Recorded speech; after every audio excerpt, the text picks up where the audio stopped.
Hello, this is the Harboring Light. I'm Mary. I give a conservative perspective about the world around me. So, this particular episode is focusing in on Stephen King. So, what I'm going to focus in on is the verbiage, with him talking about particularly making commentary about conservative measures about taking protection against literature in schools, and then in conservative measures that he's talking about, the pushback that he's talking about going on the bandwagon with talking against Trump and stuff of that nature. So my whole goal and purpose is to examine the aspects of how having ideologies can break down the fabric of a moral society, of a strong fabric of the society with a moral compass. And I reiterate that, and I'm saying this twice because you have a society like that helps to have a strong defense when you go into the aspect of how things that are corruptive to society, for instance, far progressive movements to say that it's okay for children to be exposed to inappropriate literature that is not even appropriate for normal adults to read, and to say that that's okay. And then the aspect of putting in agendas of where it's not seen as a obligation or a duty to enforce those rules and regulations in public schools, as far as or in any school with minors, as far as literature that should be acceptable and not acceptable in schools. And then even more so with the aspect of going along with the bandwagon with the political agendas that everybody who is conservative or Republican is wrong. They want to take us back or demean us, and they're racist and they're this and they're that, without really understanding the perspective of the Republican point of view, of the conservative point of view, and hashing things out and seeing things from that perspective. All right, so here we go. Let's jump in. Okay, so I'm going to read the facts as stated, and then after I break everything down by reading the facts, I'm going to give my opinion about it. So this source will be, of course, with the other sources will be provided for you in this episode. So this is from Newsweek, and it's entitled "Stephen King Reacts as Florida Bans 23 of His Books." So this was published on September 2nd, 2024, and it was updated on September 3rd. So it states, critically acclaimed horror author Stephen King has reacted passionately after finding out Florida banned 23 of his books from school libraries. In 2022, Florida Governor Ron DeSantis signed legislation in the state banning books in schools that include any kind of sexually explicit material. The decision was driven by complaints from groups like Moms for Liberty. Republicans, including DeSantis, have said the legislation prevents students from obtaining books that are not age appropriate, but critics view the law as an attempt to stifle discussions about issues including race, the LGBTQ plus community, and public schools, raising concerns that this law may censor many topics. Now, after allegedly hundreds of titles were banned from school libraries, 6 major book publishers have sued for the state of Florida. The lawsuit was filed on Thursday. Well, it was on Thursday, on a Thursday, by Penguin Random House, Simon & Schuster, Hachette Book Group, HarperCollins Publisher, Macmillan Publisher, and Source Books, and argue that Florida's law violates First Amendment rights to free speech. Now, King is no stranger to sharing his social and political opinions on social media. And on Saturday, he responded after finding his books have been included in the ban, with this name also being mentioned in the lawsuit. He said this as stated: Florida has banned 23 of my books. What the F? The author wrote on X, formerly known as Twitter at the time of writing. This post has been viewed by 12.5 million people, and it 12.5 million times.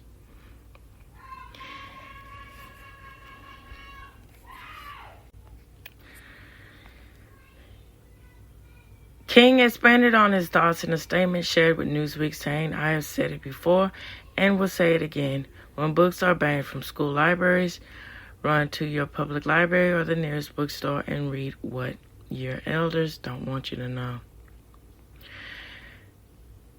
Newsweek emailed a spokesperson for DeSantis for comments. As of the most of King's post, the post has proven to be decisive. Some people have shared their support for King and disapproval of the ban. It states, "MAGA reading is dangerous.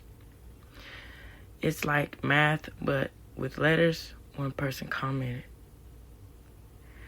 If this is the Collier, let me say that again. If this is the Collier County Public Schools ban, then apparently they've banned Updike, Hemingway, Arthur C. Clarke, just to name a few, at Catch-22 and Brave New World. "You're in great company," Mr. King said another. "We're working on taking back Florida and making sure they keep their bans off our bodies and our books," wrote Barbie Hardin Hall, a Democratic nominee for U.S. Congress. However, others have supported King's books being banned, with one person writing, "Babe, elementary school kids don't need to be reading The Shining. It is not personal, it's parenting." "Did they develop a sense of taste?" asked another. Okay, so it says numerous books, including Brave New World, Ernest Hemingway's For Whom the Bell Tolls, Mark Twain's The Adventures of Tom Sawyer, and Anne Frank's The Diary of a Young Girl, have been pulled from school libraries since the book ban went into effect as of July 2023. According to the publishers, popular commentary novels by writers like Margaret Atwood, Judy Blume, and King have also been removed. The historic lawsuit targets the sweeping book removal provision of the House Bill 1069, which requires school districts to set up a mechanism for parents to object to anything they deem inappropriate or pornographic. The lawsuit also names the Authors Guild and several individual writers as plaintiffs. Florida HB 1069 complex and overboard provision have created chaos and turmoil across the state, resulting in thousands of historic and modern classic works proud to publish being labeled obscene and removed from shelves. So Dan Novick, Vice President and Associated General Counsel of Penguin Random House, said in a statement, and so I'm paraphrasing what he's saying: "Students need access to books that reflect a wide range of human experience to learn and grow. It is imperative for the education of our young people that teachers and librarians be allowed to use their professional expertise to match our authors' books to the right reader at the right time in their life." He went on to say, "The lawsuit claims that the book removal provision violates early rulings by the Supreme Court regarding the evaluation of works for their literary, artistic, political, and scientific value while taking into account any potential obscenity. However, according to the BBC, Florida officials have said the lawsuit is a stunt and have denied that the state has banned books. There are no books banned in Florida. Sexually explicit material and instructions are not suitable for schools, said Florida Department of Education spokesman Sydney Booker. Earlier this week, a lawsuit was filed by a local teacher in Penn, America, that challenges the county school board removal of approximately 200 books from school libraries, citing violations of free speech and educational rights. However, the school board contends that under a 2023 Florida law, it has the authority to decide which books are appropriate for students. In March of 2023 statement, DeSantis spoke out about the book banning legislation in Florida, pornographic and inappropriate materials that have been stuck into our classrooms and libraries to sexualize our students, violate our state education standards. Florida is the education state that means providing students with a quality education free from sexualization and harmful materials that are not age appropriate. And forgive the shouting in the background. My mother-in-law is watching a football game. She gets really excited. So that's what's going on. Okay, so in the next segment, I'm going to give my thoughts and give all the overtones about it. All right, here we go.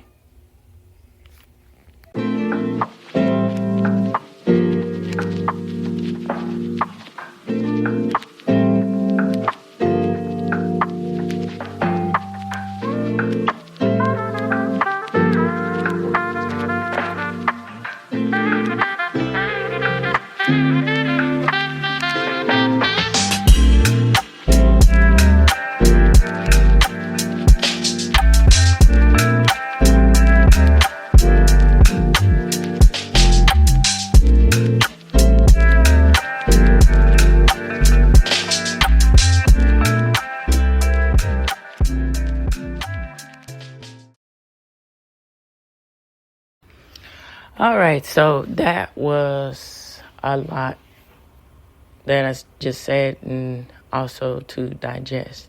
And so I also want to give thanks to the YouTuber that brought this to my attention. And if you're interested in his worldview is from a Christian perspective, and it's Ruslan KD. He's a YouTuber, and he has really informative content, specifically from the Christian point of view.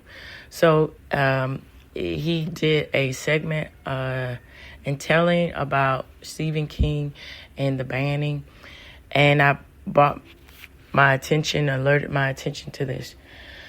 And so, all right, so it's quite interesting to break everything down. It's kind of like a old trick of the hand where you use one cause, one case to justify another. So what am I saying by this?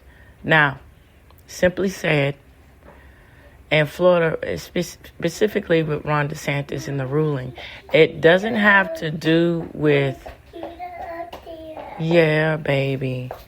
It doesn't have to do with just go outright, unjustifiably, unlawfully banning books. It has to do with the reality of protecting children from harmful content. And so what is Stephen King saying by making these interjections or making these claims? He's saying that that the protection of youth is invalid. That's something that is that should be that is something that should be up to the child to decide, I guess they're trying to say. And it's really alarming because it's not getting back to the fabric of what's correct to do. The moral compass, which is being time and time again missing in our society that we're living in today. And needless to say, this is not something new. But it seems like the majority, the minority outweighs the majority. And then what I mean by that, the minority outweighing the majority, is that the minority with the infringed, it would be, even 10 years ago, unheard of for people to be justified in saying that it's right to allow children to be subjected to inappropriate material. And so, okay, hold on just a minute, baby. And so, Stephen King's novels are not appropriate for children of middle school and high school age. And his work is supposed to be adult content. So the fact that he's outraged says that he's making a claim, whether he realizes that or not, who knows what's going on with that the protection of the innocent doesn't matter. And so this also begs the question to me to re-examine and look again. And I'll discuss other topics about Stephen King with my husband in October. But I just want to lay the foreground because I think this is really something that should be said. So, for the most part, Stephen King, now also this goes back to the aspect of, now I'm going to say two things at once. This also goes back to the aspect of the First Amendment right, the right to speech. Now that's fine and dandy, and that's great, and that should be prevalent and something to protect. But you have to also use the stipulation and a caveat of know your audience. And I said this time once before about the aspect of samurai piece of cats. So with this, what I'm saying by this is that was a show originally in Japan that had adult subject matter, but when the Fox Network decided to pick it up and wanted to present this to children, they edited everything down and made it suitable for for it to be appropriate for children to watch. So what's so wrong with that, with making the obligations to have restrictions against what children should be exposed to? So, going even further, why is it in Stephen King novels prevalently there is, particularly with, I'm gonna use case in point two novels, The Shining and It. So in The Shining, with the man that had the shine, he that was talking to Danny about the shine. Now, he recalled his childhood, and his relative was assaulting him as a young child. And these graphic images are interlaced too, and it where it's showing a scene where children are engaging in an orgy and just vastly inappropriate. But it's the thing to say, to justify that. Mommy. Okay, baby. Who justify that by saying that oh, it's a metaphor. No. Call a spade what a spade is. Call a pot what a pot is. And you have to re-examine and think about these things when we're going into the aspect of the appropriate material for content. And so that makes it even worse, I say, to have it to where Stephen King is justifying adult material to be presented to children as the aspect of being a progressive and going on a wave of the movement that it's okay to expose your children to anything so they can be tolerant. So this breaks down another aspect that's really important to take not to take light into. Let me rephrase that. Not to take lightly. So when you don't see that it's appropriate to protect the content of what children are reading, you have a growing petri dish, so to speak, to put this in this perspective of things that can grow and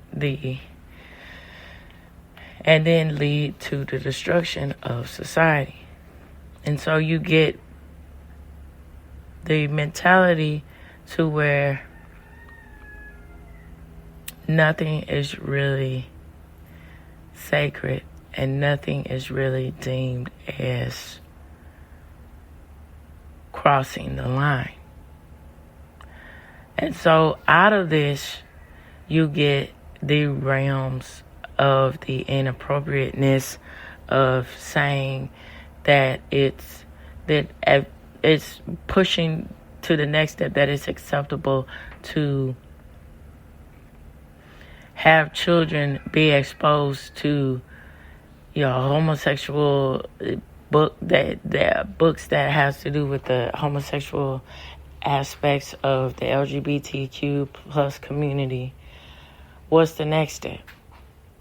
And then what's the next step of it's okay to have puberty blockers for children when that should be deemed as something that's child abuse?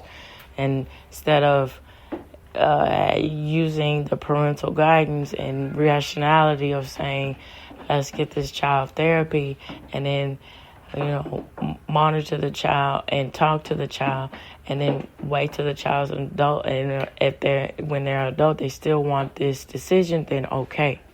But just pushing this on, and they have their children, and they say that, it's inappropriate to have a child have tattoos, or they might say that or something, to flip the script. But puberty blockers, that's okay. That's of their liberation. That's of their right to be who they actually are. And this also goes to say, too, about that was not a current event. The second attempt at Trump's life, the second attempt at his assassination. And this all reigns back to what is being said about the narratives that are being presented and seeing the truth about what the left and the progressive left is saying about their tolerance in society. They don't really have it. So why is it that with Trump, specifically with Trump, it's always a call of action to violence? It's never a middle ground. It's always the extreme to violence. And these are supposed to be the people that protest how tolerant we are, how accepting we are. But when it comes to the case of not seeing their point of view or not accepting their point of view and trying to uphold your point of view and talk to them about it, it's never a understanding. It's always my way or the highway. Or if you don't agree with what I'm saying, I will cause a call to action to violence. This is very troublesome. And this should be very alarming to the American public, the people who still stand on the line and stand in the sand of the better path, the upward path, to say, enough's enough. We need to get back to the basics of, that's an old adage too, phrase, jargon too. Get back with it, and it's really prevalent to take not to take light of. I don't know why I keep saying. I'm sorry. Not to take light of. To really get back to the basics of what's important in society. Because if you get back to the basics of standing up for what's morally right, or looking out for your neighbor, or just getting back to the golden rule of how you should treat others, it will forever change the shape of the way things are ran in society, and people are more functional. And then that's also another thing to consider too, with the aspects of people being with the left. Are they saying they just want anarchy, upheaval? So there's no sense of thinking critically for yourself, where you essentially become a tool to what they want to maneuver, and they break down society, the fabric of society. You also have to look at that too. And with going back to Stephen King, that's what I struggle with so much with his work.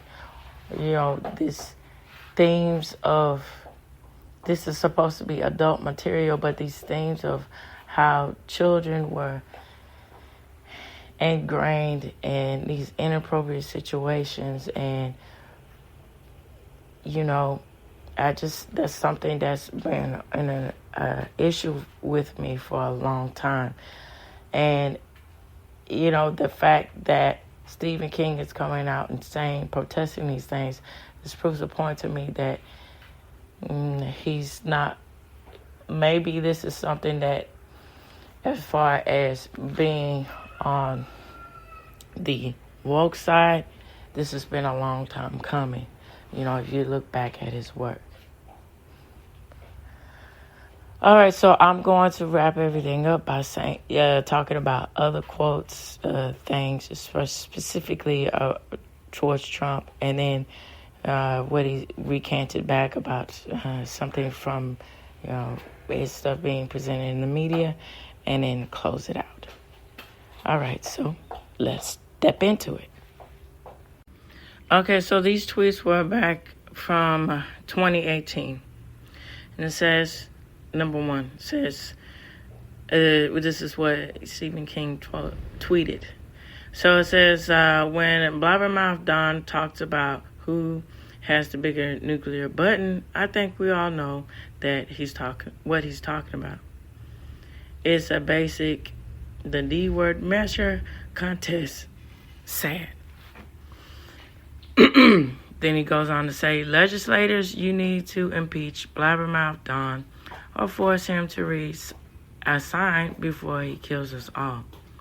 He is no longer competent to serve as chief executive if he ever was. Anyone who has to call himself a genius isn't. Trump supporters, how much more of the vile poison do you have to swallow before you finally vomit up the racist excuse for a world leader? History will extract a very high price for those Republicans who are now enabling a racist, narcissist, lazy, incompetent commander-in-chief. The doomsday clock now stands at 2 minutes to midnight. Thanks, Trump. Set aside for a moment that Trump is a narcissistic, bad-tempered, lazy, and unprepared president, and consider this. The State of the Union is about to be given by an predator who lost the popular vote by almost 3 million votes. Folks willing to give Trump a pass because of their 401ks are swelling reminders of Italians willing to give Mussolini a pass because he made the trains run on time. Having Trump as president is like tapping the drunkest guy at the party to be the designated driver. Everything about Trump and his administration is ugly, mean-spirited, and small-minded, skeevy, and just plain wrong. Wow. Funny how interesting tells the toll for you and tells the toll for other things. So, case in point, saying that Trump administration was mean-spirited, skeevy, ugly, and just wrong. What does that say about the state that we're living in under the Biden administration when people were sent out to war and just left and abandoned? The administration being called to give mourning out of respect for fallen heroes, can't be bothered to come and show. But Trump shows up. It's just a PR stunt for his political gain when he actually wants to give respect. The Biden administration talking about with Biden starting out with the ever popular quote, if you ain't black, then you can't vote for me, so to speak. I'm paraphrasing here. Saying this to a black man who's supposed to be a person that stands on the black voice, but allowing this degradation to go on. Gas prices are off the roof. So you can't. The food and groceries are not more and more expensive, but the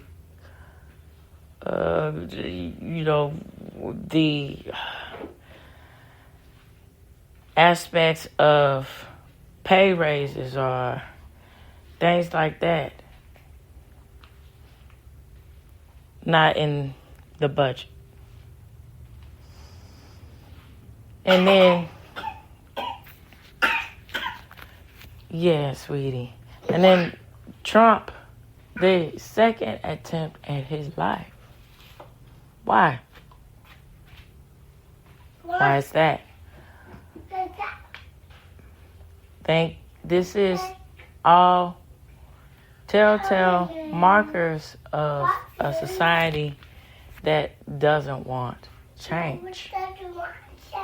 Even though they voice the opinion, we are of the, yes, sweetie, we are a champion of the voice of progressive upheavals towards what is seen as freedom.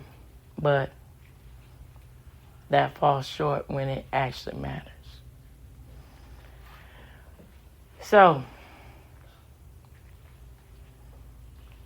I also think that the second attempt at Trump's life is the real reality of how, and the stark sadness, how bleak and depressing that is, that these people don't want actual peace and solidarity. They don't want that. and they don't actually believe in peaceful action, nonviolence. They believe in violence. And it's harder and harder to disavow that or deny that as you see more and more evidence come up about this. You know, case in point, Maxine Waters calling to action to send protesters out to go on the streets, upheaval. And then it's just been taken back again and again as re-quoted and reheard again with Kamala Harris going on Steve Colbert's, when she made her appearance on Steve Colbert's Late Show, saying that these protesters will not stop, can't be stopped, can't stop them, and they shouldn't be stopped. They should upheave and go on the streets, burn everything down, burn anarchy. Baby girl. My baby girl's with me. She loves to be in her mommy. So she's in the background. And how is that in any way productive to society?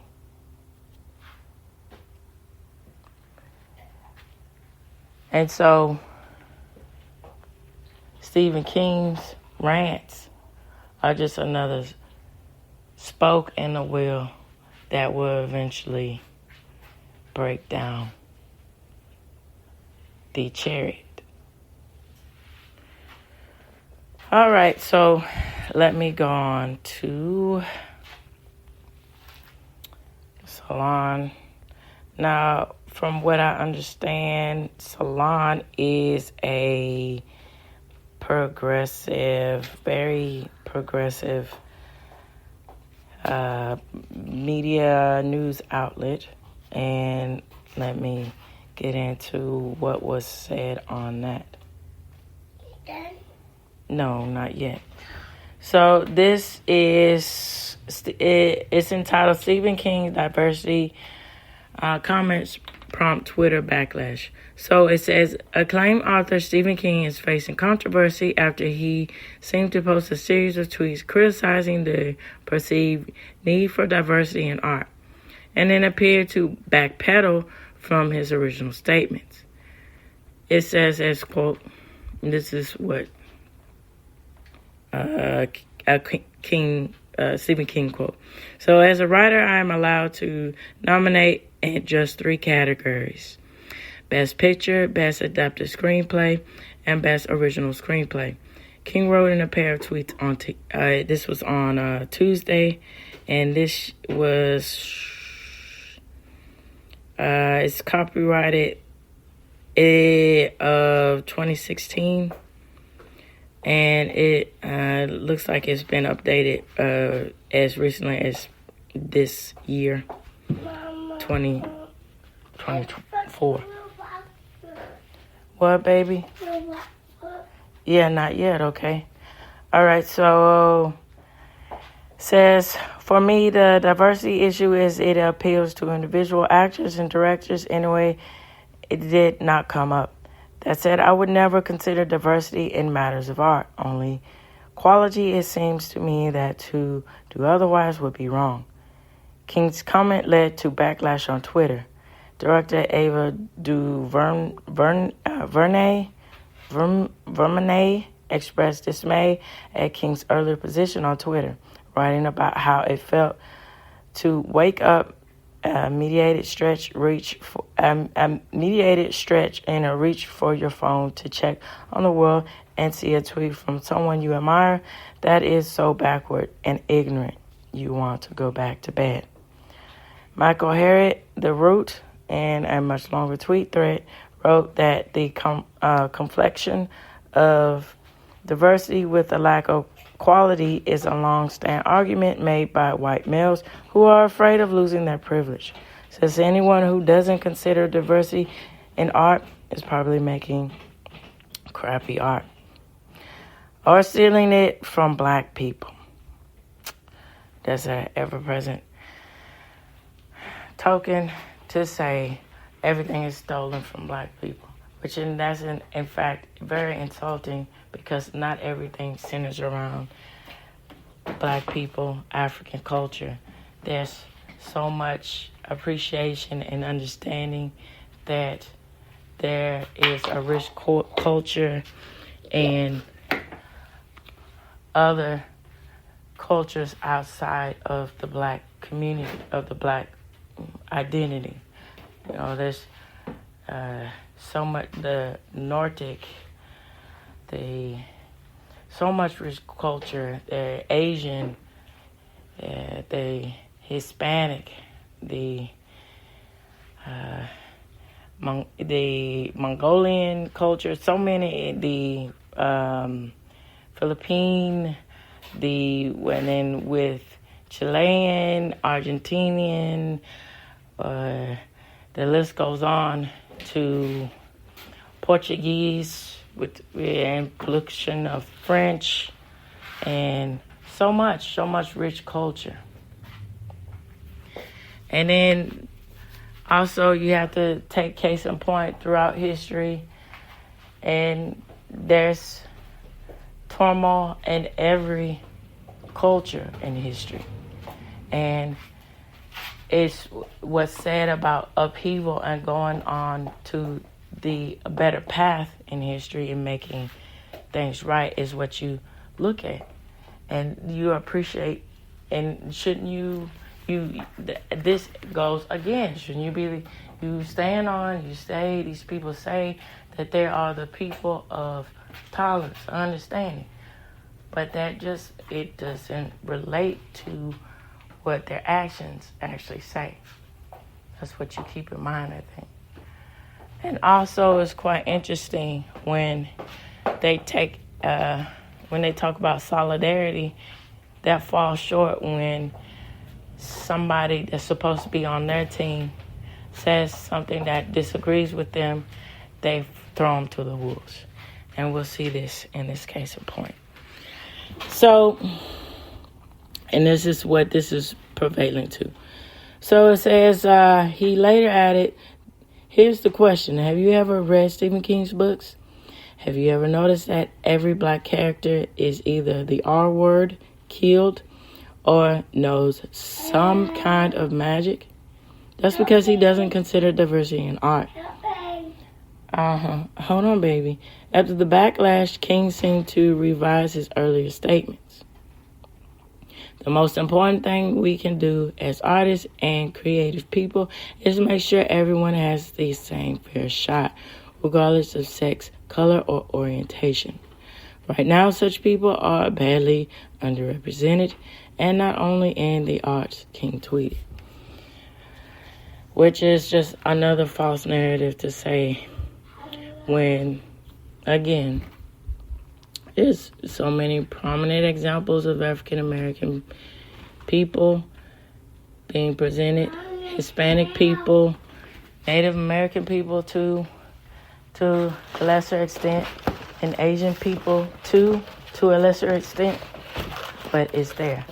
And it's sad to say, too, that keep saying, how, again, how the black people are oppressed, they're not being represented when they're just most of the mainstream predominant portrayals is of the black experience, of black culture. So singer Garth Ick, by contrast, criticized King for revising his original position, writing that the woke Twitter mob loved Stephen King when he attacked Trump and pushed the Russian narrative. Now he says something they don't like, they cancel him. It should be a lesson to others. Don't pander to the liberal lunatics. Tell them to F off. Evolutionary psychologist Saeed, meanwhile, tweeted that human cuttlefish walks back his early corrections, taking on diversity due to this. So the Oscar nomination for 2020 has evoked backlash due to the underrepresentation of women and people of color. which many contributes to King's tweet. The only person of color to be nominated in any form acting category was Cynthia Evervo for her role in the movie Harriet. Prominent actors of color, actors and actresses to overlook include Eddie Murphy from Dolomite Is My Name, to Lupita, and forgive me for her pronunciation of her last name, Nyong'o from Us, Jennifer Lopez from Hustlers, and Awkwafina from The Farewell. The Oscars also snubbed female directors with Lauren Sequeira being overlooked despite directing acclaimed films like Little Women, which received 6 other Oscar nominations, and Hustlers, which was shut out from the Oscars. And so it's quite interesting, a movie like Hustlers being deemed as Oscar-worthy when it perpetuates unsavory representations of stereotypes of what, specifically with minorities, of that when given the circumstances, all they can do is be sexual toys to present, to also get an upper hand, as they claim to get an upper hand, but using their sexuality to get what they want. So how is that really, what kind of message are we really perceiving there with that? So this, I'm going to end on these thoughts for y'all to reflect and think. And also, please, I would like to hear from you all about the aspect of Stephen King and society and his tweets, and the aspect of the moral compass, of the aspect of saying that it's unjust to ban his books, really, to ban his books from public schools and the public libraries of middle schools and high schools. And what do y'all make of that? So either email me, find me on Substack, follow me on X, and of course, fill up those comments in YouTube. I greatly appreciate the people who listen to me on YouTube. Don't be shy, get in there, get in the comments, and let me know what you think. Be greatly appreciated. All right, so this reaches the end of the Harboring Light. Tune in, turn up, and absolutely take care out there. Bye-bye now. No.